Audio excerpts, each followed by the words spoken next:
Now we have a name. We know who he is. We know where he was. And we know what he's tied to. But that doesn't answer the question that people think it does.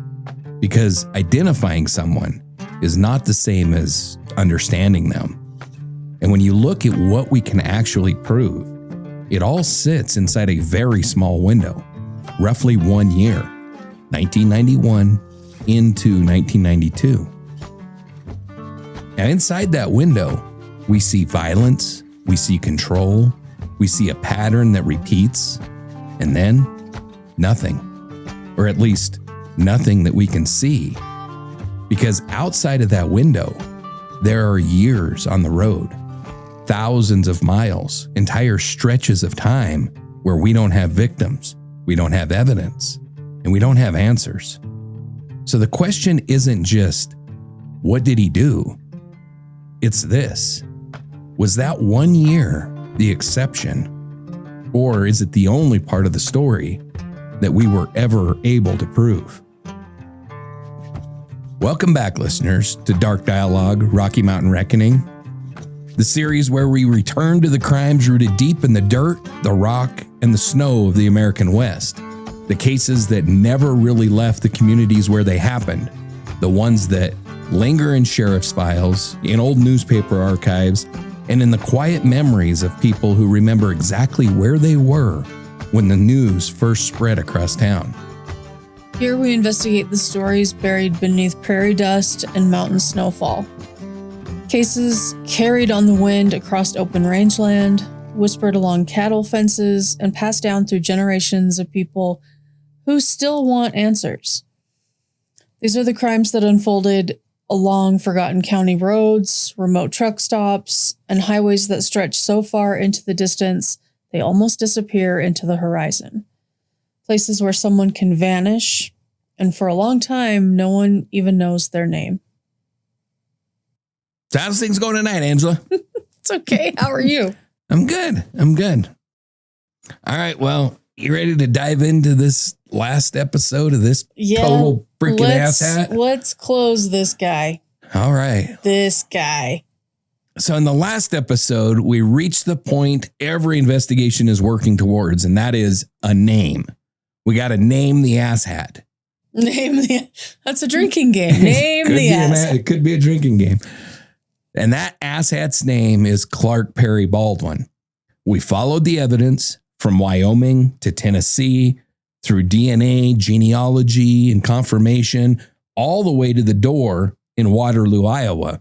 And when that door opened, the unknown became known. But that doesn't mean the case is finished. No, it doesn't. Because now the question changes. It's no longer who did this. It's what does this actually tell us about how he operated, where he operated, and what may still be missing? Because what we can prove sits inside a very small window, and everything outside of that is still there. We just don't fully see it yet. So now we're not just looking at the crimes, we're looking at the pattern behind them. Exactly. And that's where this case goes next. So by the time this case reaches a courtroom in Tennessee, more than 3 decades have passed. Oof. The crime scene is from 1991. The evidence is just as old, but the difference now is that the evidence has a name attached to it. So in May of 2025, Clark Perry, the asshat Baldwin, is tried in Maury County, Tennessee. 2 counts: the murder of Pamela Rose Aldridge McCall and the death of her unborn child. The prosecution builds the case the same way that we just walked through it. They take the jury back to March 10th, 1991, the Saturn Parkway, to the scene, to the injuries, and then they walk forward through the evidence that was collected and preserved. So they're essentially rebuilding the case piece by piece. Exactly. The jury hears about the original investigation, the autopsy, the condition that Pamela was found in. They hear about the biological evidence, the pantyhose, the swabs, the material that was collected in 1991 that couldn't be fully used at the time. And then they hear what changed. In 2019, that same evidence produces a full DNA profile. That profile connects, and not just to Pamela's case, but to the 2 Wyoming homicides as well, and then to Asshat himself. So by the time it gets to trial, that connection is already locked in. It is. But the state doesn't just stop at DNA. They also give the jury context. They establish that Baldwin was a long-haul truck driver in 91 on the road, moving through the same kinds of environments where these crimes occurred. And they bring in the Texas case, that surviving victim, a documented assault, control, restraint, attempted strangulation. So they're showing behavior, not just the evidence. Exactly. They're showing that this wasn't just random. On May 2nd, 2025, after roughly 4 hours of deliberation, the jury returns a verdict, guilty on both counts, and Asshat is sentenced to life in prison. So at this point, there's no longer a question of whether he's responsible for Pamela McCall's murder, because that has now been decided. But that does not mean that this case is finished. Because Tennessee is only one piece of it. Exactly. So after the conviction, Asshat remains in Tennessee custody, but Wyoming is still waiting. They already have charges filed. They already have the same DNA, and now they have a conviction tied to that same DNA profile. So the plan is extradite his ass, to bring him back west and to try him for the murders of the 2 women found along the Wyoming highways. But at this moment, he's still in Tennessee, waiting. So while Asshat is sitting in Tennessee custody, after that conviction, something else happens. Not in a courtroom and not tied to him directly, but tied to one of his victims. Because for more than 30 years, one of those women in Wyoming did not have a name. She was known only as the I-90 Jane Doe. On April 13th, 1992, this young woman was found in the borrow ditch alongside Interstate 90, 15 miles north of Sheridan, partially decomposed, and investigators gave an estimate that she was between 16 and 21 years old, about 5'5", around 110 pounds, brown shoulder-length hair. She's wearing blue jeans, white belt with a silver buckle, a blue and white checkered blouse, brass ball-style earrings, no shoes, no socks, and almost immediately, it's clear what they're dealing with. She'd been beaten, sexually assaulted, and strangled, and she was also pregnant. So investigators did what they could. They ran her fingerprints, they circulated her description, they created reconstructions, really good reconstructions too, by the way. I've seen some. I got to say, well, the one in particular that I'm thinking of, I don't know who the artist was that did both. I think they did both of those, Irene Vasquez's and Cindi Estrada's, in more of a painterly fashion than like a sketch, but really brought them to life. It looks like somebody sat for the portrait. It really does. Yeah. And then now when you look at pictures of Cindi Estrada, I wasn't able to really see any good quality pictures of Irene Vasquez, but the pictures of Cindi Estrada before she disappeared, was murdered, they're very close. Whoever did these was very good. So anyway, they processed her remains. They studied. Eventually, she was laid to rest in Sheridan. Nothing comes back. There's no match, no identity. For years, she remained exactly as she was labeled, a Jane Doe. So even as the case moves forward, she's still unknown. Exactly. Just like with the offender, the breakthrough doesn't come from a new witness. It comes from DNA. But this time, it's not the offender's DNA. It's hers. So investigators take her genetic profile and they run it through forensic genealogy, looking for her relatives, building family trees, and working outward from partial matches. Now, the same process that identified him is being used to identify her. Exactly. And eventually, that work leads them to a biological connection, a woman whose DNA indicates that she is the victim's mother. The connection is confirmed, and after 33 years, investigators are able to say her name, Cindi Arleen Estrada, 21 years old, from California. So after all that time, she finally has her name back. Yeah. And that's important because for decades, she existed in this case as a location, a description, a set of measurements. And now she's a person with a name again.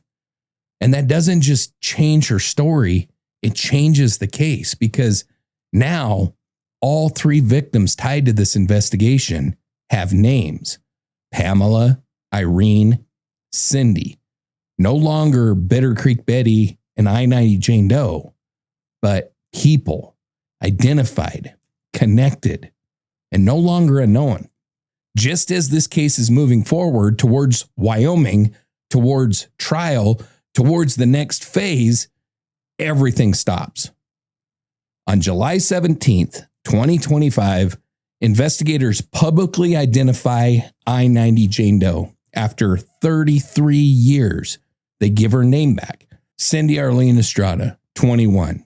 The next day, July 18th, 2025, asshat's dead. He suffers a heart attack while in custody in Tennessee. No. He's transported to the hospital, and at 8:50 that morning, he's dead. No violence, no incident, just a medical event. That ends the case. At the time of his death, he's serving a life sentence for Pamela McCall's murder. But unfortunately, Wyoming never gets our trial. The charges are here, the evidence is here, but the process obviously stops. So those cases are never tried in court. Nope, they aren't. And this is where things shift again, because a conviction gives you something. A trial gives you something. Answers, testimony, a record. But when a case ends like this, there are questions that don't get asked. There's things that don't get explained. And there's no opportunity to push beyond what we already know.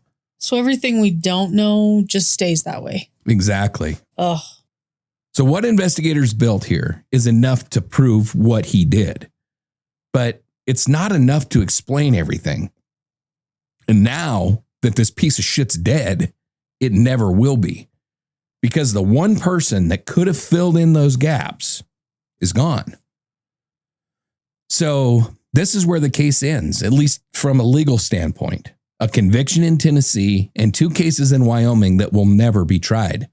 Not because the evidence wasn't there, but because the process ran out of time.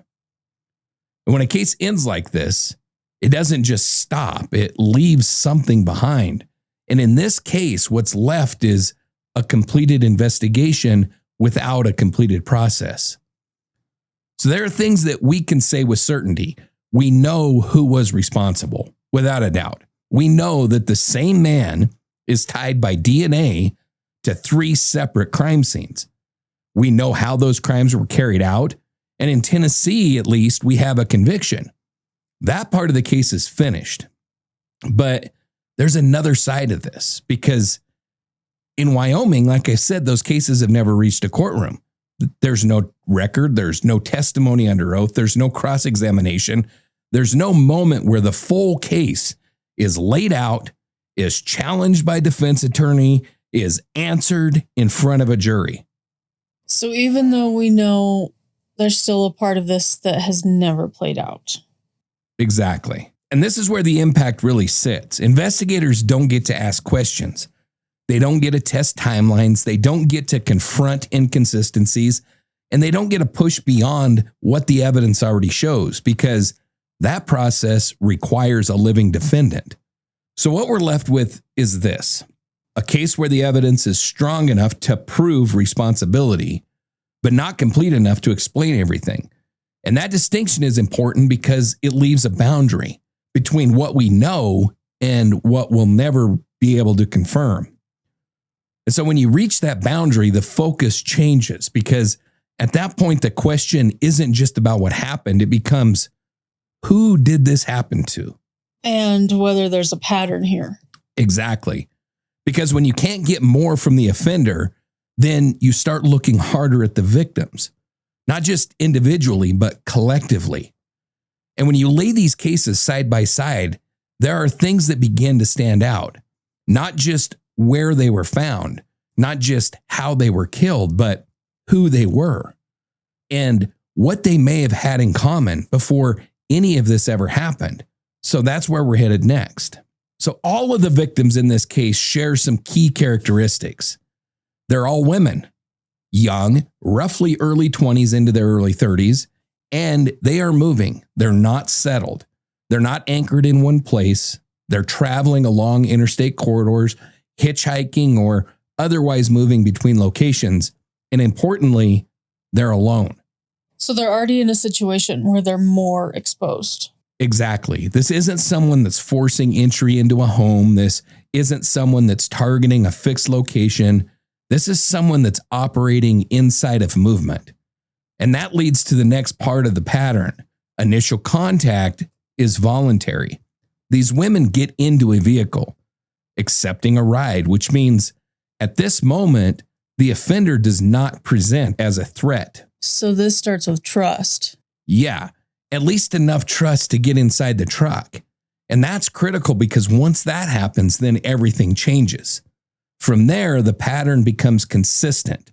Control, sexual assault, manual strangulation, and then disposal. Bodies left within close proximity to highways, ditches, embankments, turnouts, places that are accessible but not immediately visible. So the highway isn't just how he's moving, it's part of how the crime works. Yes, it's not just transportation, it's part of the method. And there's another element that shows up, but we have to be careful with it. At least 2 of the victims were pregnant, and another shows signs of prior childbirth. Now, that is not enough to say that this was some kind of a requirement, but it is enough to say that it appears more than once. It may be meaningful, but we can't overstate it. Exactly. It's something to note. It's not something that we can build a conclusion on. But when you put all of that together, what we're really looking at is this. We have an offender that's operating in environments with low guardianship, high mobility, and limited traceability. He's not tied to one place. He's not tied to one victim type in the traditional sense. He's tied to opportunity, but not random opportunity, specific opportunity. The kind that comes from people being in transit. Yes. And this isn't just about understanding what happened here. It's about understanding where similar cases might exist, because if you're looking for crimes that could fit this pattern, then you're not looking in cities. You're looking along the margins, highways, truck stops, rural stretches of road, places where someone can stop briefly and then disappear just as quickly. But this is where we need to be very clear. This kind of analysis does not assign cases. It doesn't identify victims. It doesn't turn similarities into conclusions. What it does is define what's worth looking at. So it narrows the field without jumping to answers. Exactly. Because in a system with hundreds of highway-related cases, only a small number are going to actually fit this pattern, and the rest obviously belong to someone else. So when you look at this case, what stands out is not the violence. It's the consistency, where it happens, how it happens, and who it happens to. So once you see that, you start to understand that this wasn't random. It was structured, even if we'll never have a full explanation behind it. So now that we've laid out the victims and how those crimes unfolded, we can start to step back and look at the offender. Not who he is, but how he operates.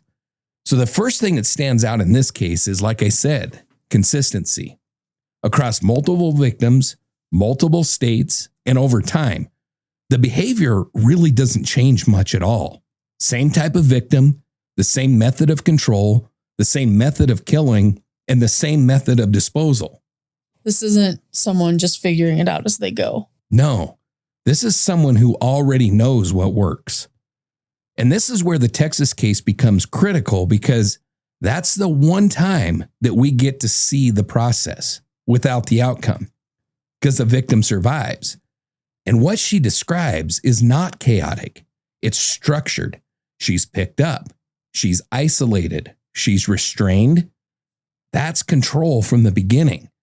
And then the sexual assault, and then an attempt at strangulation. So even before the murders we know about, that process is already there. Yes, this is not experimentation. This is a method that's already well formed. And that matters for one reason, because it tells us that by 1991, this behavior is already well established, which means the cases that we know about are unlikely to be the beginning. So we're not just seeing the start of this. No, we're seeing a point where it becomes visible. Now, if you break the behavior down, it follows a very clear sequence: contact, control, sexual assault, strangulation, disposal, and that sequence repeats across victims and across locations. Once it starts, it follows the same path every time? Yes. And that's what separates this from opportunistic violence, because this is not a situation that escalates randomly. Like I said, it's a process. The other major factor here is mobility. This offender is not tied to a location. He's operating across states, across jurisdictions, using the interstate system as both access and escape. So the environment is part of how he gets away with it. Right. It's not just where the crimes happen, it's how they remain unconnected. So when you look at this case at a behavioral level, what you're seeing is not random violence. You're seeing a repeatable method applied in different places, and by the time we can actually see it, it's already working well. So then the next question becomes, what kind of offender are we dealing with? Because not all violent offenders operate the same way. Some are chaotic and some are impulsive. This is not that. What we see here is overwhelmingly structured. He's not attacking people in random locations. He's not leaving bodies in places that draw attention. He's selecting victims in a very specific environment and then using that environment to isolate them and then leaving very quickly.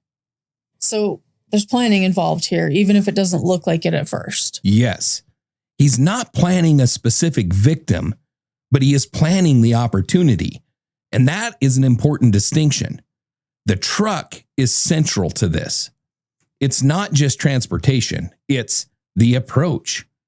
It offers him isolation. It's the assault location, and it's the means of escape. Everything happens inside that space that he controls. Once someone gets in, they're already at a disadvantage. Immediately, because now he decides where they go, when things change, and when they don't get out. But here's where it gets more complicated, because even in a structured offender, you can still see moments where control slips, and we see that here. In Irene's case, there's a level of violence that goes beyond what is necessary, an injury that does not serve any kind of purpose, at least in terms of the killing. So that's not part of the system, that's something else? Right. That's where behavior becomes expressive. It's not just functional.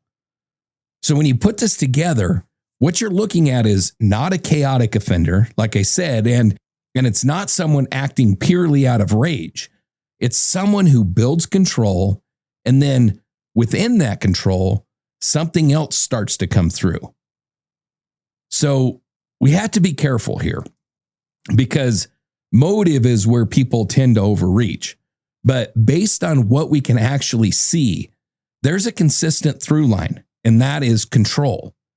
The victims are selected because they can be isolated. The method, strangulation, is direct, it's physical, and it's dominant.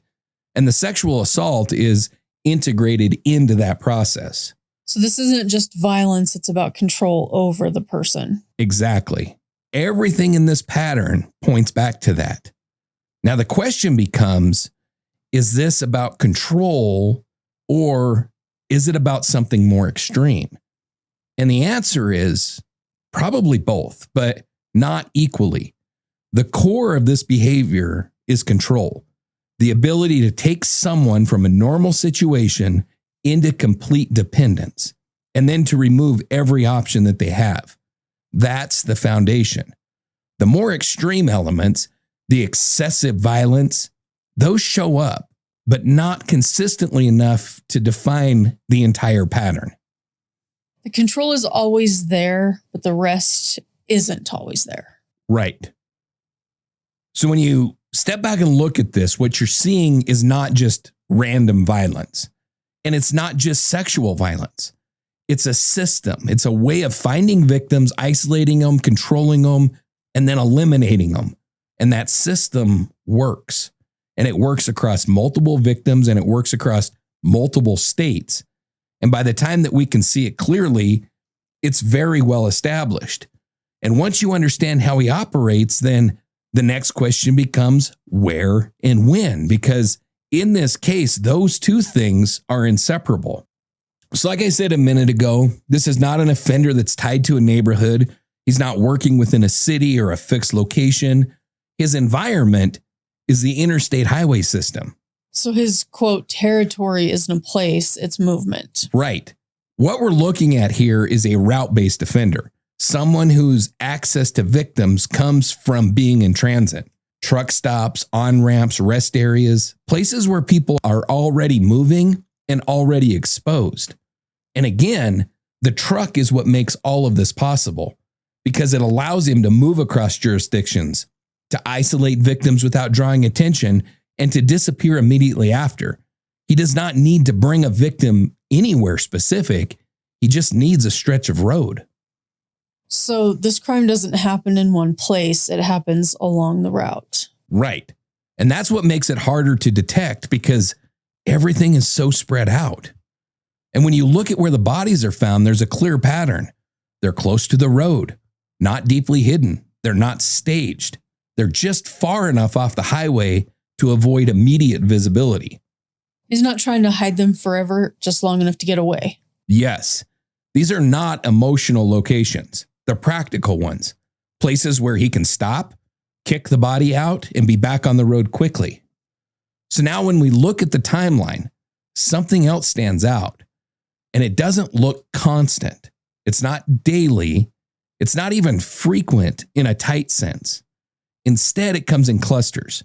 February 1991, March 1991, and then again in 92. So there are gaps in between. Yeah. And those gaps matter because they tell us that this isn't someone that's acting every time he's on the road. What we're likely seeing is a combination of factors lining up: opportunity, access to a victim, and whatever internal state that drives him to act. Because the environment is always there. The highways don't change, but the behavior comes and goes. But something has to trigger it. Right. And not necessarily one thing, but a set of conditions. And when those conditions are met, that's when we see the pattern surface. So when you put it all together, what you're looking at is not a man that's tied to a place. You're looking at a man that's tied to a system built on movement, where victims are encountered in transit, controlled in transit, and discarded just off the edge of that same system. And then he's gone back into traffic, back into his routine, back into something that looks completely normal. And when you look at what happens during these crimes, it's easy to focus on the violence, but what often matters just as much is what happens before it and then what happens after, because that's where you see how someone like this actually functions. So before anything happens, he does not look dangerous. That's the point. He looks normal, helpful, like someone doing his job. And that's important because the initial contact in these cases is voluntary. These women are getting into his truck. So however he's acting is not setting off any alarms. No, it's doing just the opposite. It's lowering them.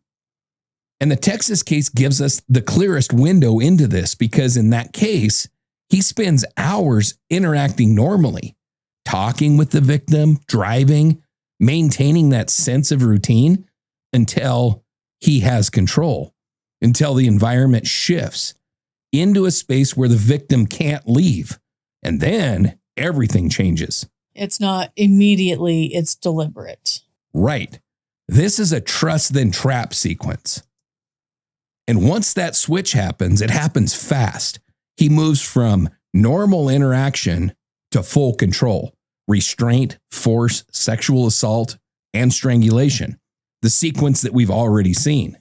This violence isn't building, it's triggered. Yes. It's not a gradual escalation in front of the victim. It's a shift. And this is where we have to be careful again, but also have to be honest about what the behavior shows, because it doesn't look like someone that's losing control. It looks like someone who's creating it. The environment, the timing, the isolation, everything is built to reach that point. So that moment matters, not just the act. Right. That transition from normal to no control at all, that's central. And then after the violence, something else stands out. He doesn't fall apart and he doesn't panic. He doesn't abandon everything and run. He resets. In Texas, after a near lethal assault, he's still thinking clearly. He's still manipulating the situation. He's still talking to the victim, controlling what she does next, reducing his own risk, even after what just happened. So he's still in control even after the attack. Right. And that's critical because it tells us this isn't overwhelming him. It's not breaking him. From there, he goes back to normal life, back to work, back to the road. No visible collapse, no obvious disruption. And that's what allows this to continue because he can separate what he's doing from how he appears. He's living a dual life. There's basically two versions. Exactly. The one that people see and the one that's operating inside that truck. And there's another piece. If you look at what happens after, there are indications of confidence, even to the point of talking about what he's done, at least in some context, which suggests that he's not carrying this as fear. He's carrying it as success. Sick. Yeah. So what you're seeing is a system that doesn't start with violence and it doesn't end with it. It starts with normalcy, it transitions into control, and then it returns right back to normal. And that ability to move between those two states is what allows it to continue. And once you've worked through the behavior, the victims, the pattern, the movement, then you can finally step back and you can ask the question people always want answered. What kind of a person does this? At the surface, there's nothing remarkable here. He's a working man, a long-haul truck driver, someone moving across the country, doing a job that on its own is completely ordinary. So there's nothing about him on the outside that would stand out? No. And that's part of how this works because his occupation is not incidental. It's built into the crimes. It gives him access to victims, a controlled environment, mobility across states, and the ability to disappear back into routine. So behaviorally, this is not a chaotic person. He is controlled. He can hold a normal conversation. He can present himself as non-threatening. He can wait. And then, whenever conditions are right, he acts. So he's not reacting in the moment. He's choosing the moment. Exactly. This is predatory behavior with structure. And one of the most important pieces of all of this is separation. He's able to divide his life. On one side, he has his routine, work, daily interaction. And then on the other, he has violence and control. And those two things don't visibly collide. And the people around him may never see it. Right. Because he doesn't carry it forward. He contains it. So when you strip everything else away, what's left is consistent. This isn't just about sex, and it is not just about killing. This is about control. Control of the environment, the victim, And the outcome and everything in his behavior points back to that. He doesn't need to overpower someone in public. He doesn't need to force entry. He creates a situation where the victim walks into the environment on her own. And once that happens, everything shifts in his favor.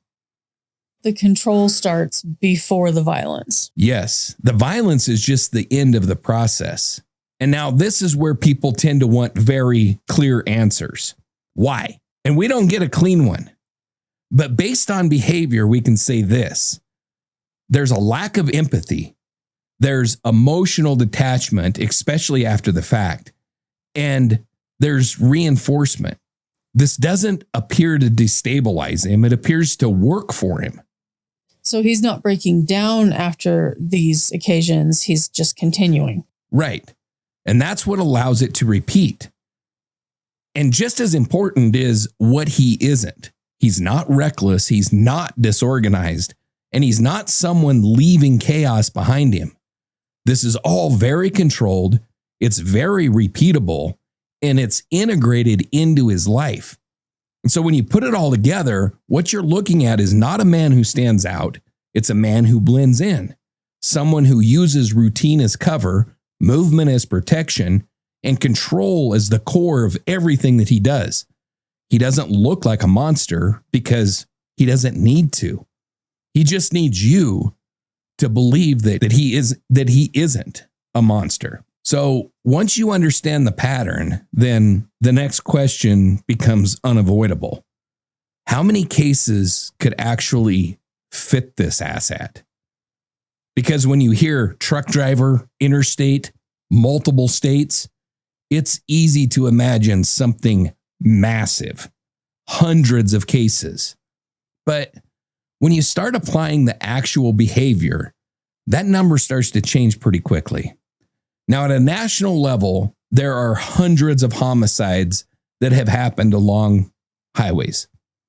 The FBI has tracked hundreds of victims connected in some way to long-haul trucking corridors. But that is a very broad pool.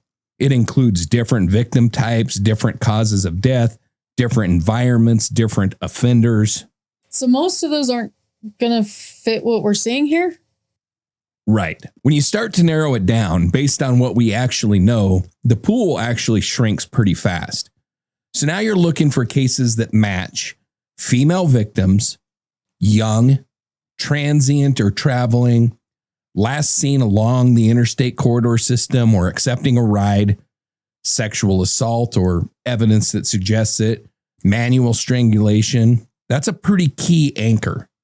And bodies found very close to the roadway. In ditches, turnouts, embankments, a quick disposal, nothing is staged.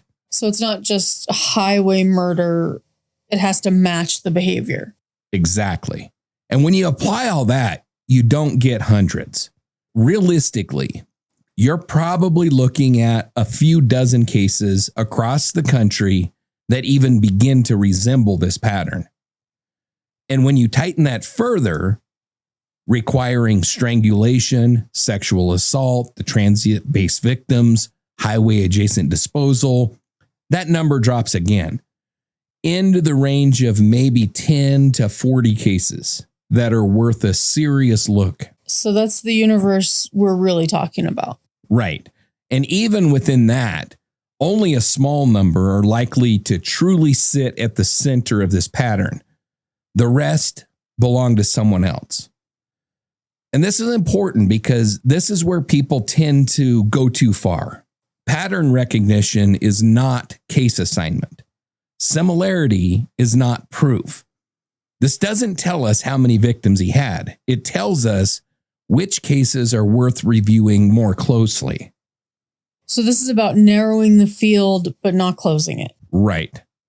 So when you step back, what you're really looking at is this.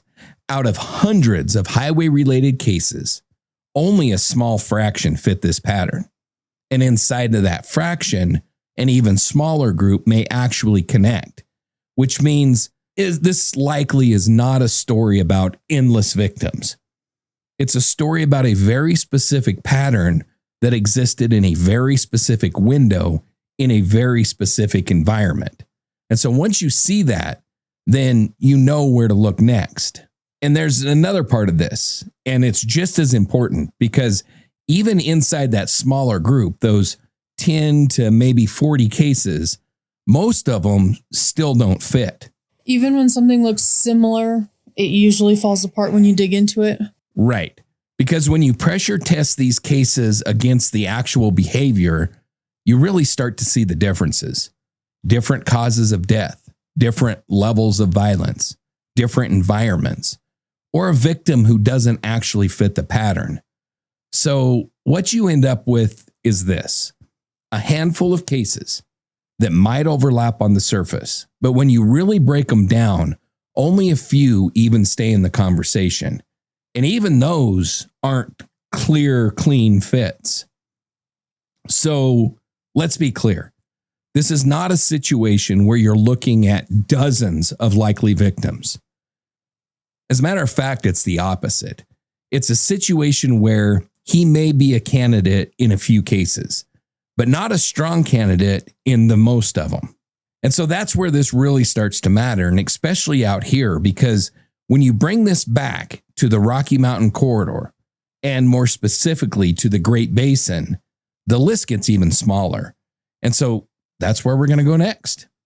So now we bring this back to where we started, the Rocky Mountain corridor, and specifically the Great Basin region, because this is where a lot of those cases sit. Wyoming, Utah, Nevada, Idaho, everything we've been talking about this season. Mm-hmm. Long stretches of highway, sparse population, and miles of road where someone can disappear without much resistance.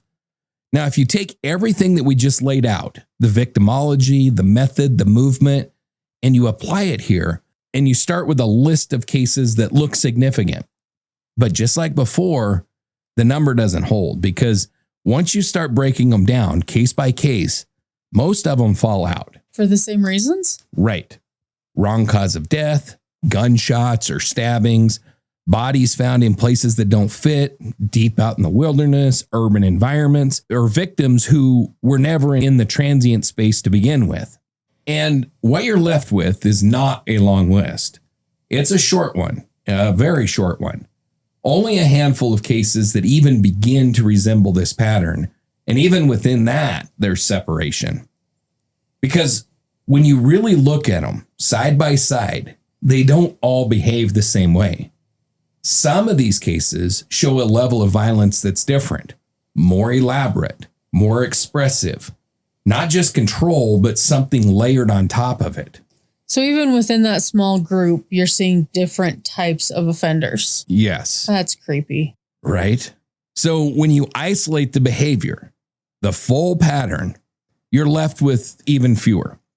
Cases where the victim is moving, the contact is voluntary, the environment is controlled, the assault follows the same sequence, and the body is left quickly just off the road.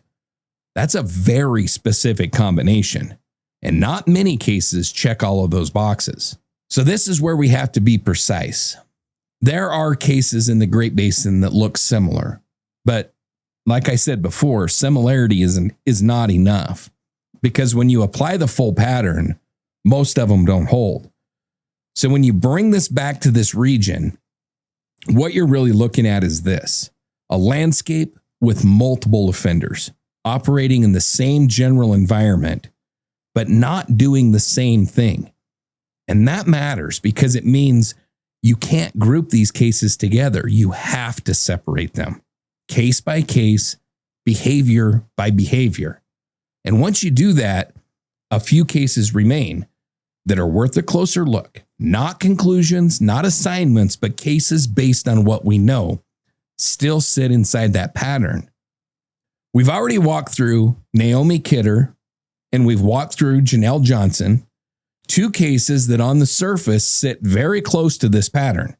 They were hitchhiking, remote locations, died of strangulation, and because of that, they stay in the conversation. But when you actually break them down and apply the full pattern, they don't hold the same way. Naomi, she was strangled with a ligature, not manual, a different method. Janelle, a level of violence that goes beyond what we see consistently with this asshat. More expressive and less controlled. And those differences are important because this pattern isn't just about pieces, it's about the full sequence. So when you step back and you look at these cases honestly, they don't disappear, but they also don't lock in. They remain possible, but not strong. And that's where we have to stay disciplined. To be perfectly honest, he could be a candidate for a few of them, but he's not a strong candidate for most. And that's where the analysis has to stop, because beyond that, you're not following evidence anymore. You're trying to force something. And that's not what this is about, because that's how I put puzzles together. You force them. Mm-hmm. Yeah. Cut them to fit. Yeah. Mm-hmm. Because when you look at this region, these highways, this period of time, what you're looking at is not one offender moving through it. It's multiple different people, different crimes, all happening along the same roads. So these cases, they're connected by place, but not necessarily by the person. Right. And that's a much harder truth to face, because it means there is not one answer. But at the center of it all, regardless of who did what, are the same things that we started with. People, young women moving through their lives, trying to get somewhere who never made it. So when all the analysis ends and when the theories stop, that's what's left. Their names, their stories, and the people who never stopped waiting for them to come home. So with all that said, what do you have to add or ask? I don't think much. Just annoyance. I echo your annoyance that he died before justice was served in Wyoming. Yeah. You know, I mean, if I was forced to put some sort of a guess at a number on this total piece of shit, I'd say somewhere around 10 to 12, maybe, victims. Mm-hmm. I don't think for a second that the victim in Texas was his first. And I don't think for a second that Cindi Estrada was his last. Yeah.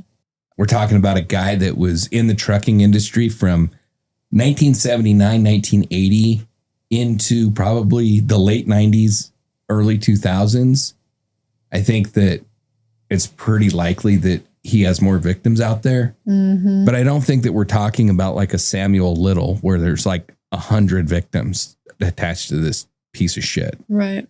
You know, but it's crazy when you start looking at the number of victims that you have to wade through just trying to find this piece of shit's victims that match this profile is a full-time job in itself. Mm-hmm. And it's a fraction of all of the unsolved out there. It's overwhelming to think about the number of victims that we have out there with no answers to them. This is Coming Home from the J.J. Hawk Band. And this is for all of the victims.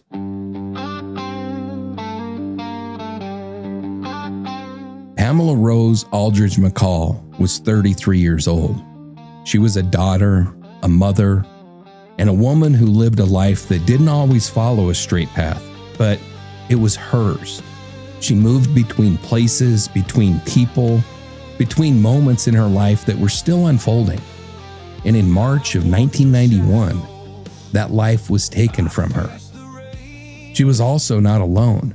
She was 24 weeks pregnant, a child who never had the chance to be born, never had the chance to be named, never had the chance to be held. And yet, that life mattered. It mattered then, and it matters now. Irene, for years, she was known only as Bitter Creek Betty, a name given by a system that didn't yet know who she was. But she was more than that. She was a woman who had lived, who had a past, who had people, whether they knew where she was or not, who were connected to her life. And for decades, she existed in silence until she didn't. Cindi Arleen Estrada, just 21 years old. For 33 years, she didn't have a name.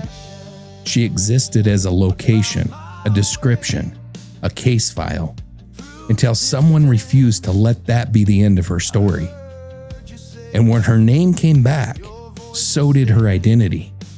So did the truth that she was never just a Jane Doe. She was always someone.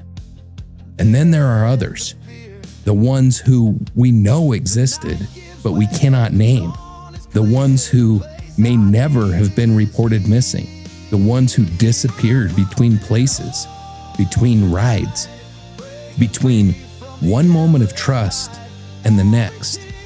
Some of them may still be out there, some of them may not, but all of them matter. Every life that crossed his path, whether we can trace it or not, deserves to be acknowledged. Because what happened here was not just a series of cases, it was a series of lives interrupted. And in a landscape like this, across highways that stretch farther than the eye can see, it's easy for people to become lost, forgotten, reduced to fragments of information and pieces of evidence. But they were never just that. They were people, and they had names, even if we don't know all of them. They had futures, even if those futures were stolen. So this is for all of them. For Pamela, for Irene, for Cindi, for the children who were never born, and for every victim, known and unknown, named and unnamed, born and unborn, whose stories intersect with this one. You are not forgotten. Not here. Not now. The light ahead, it burns so bright. I'm running home tonight. I'm coming home tonight. Breaking free from the endless fight. Every tear, every step I've known led me back where I belong.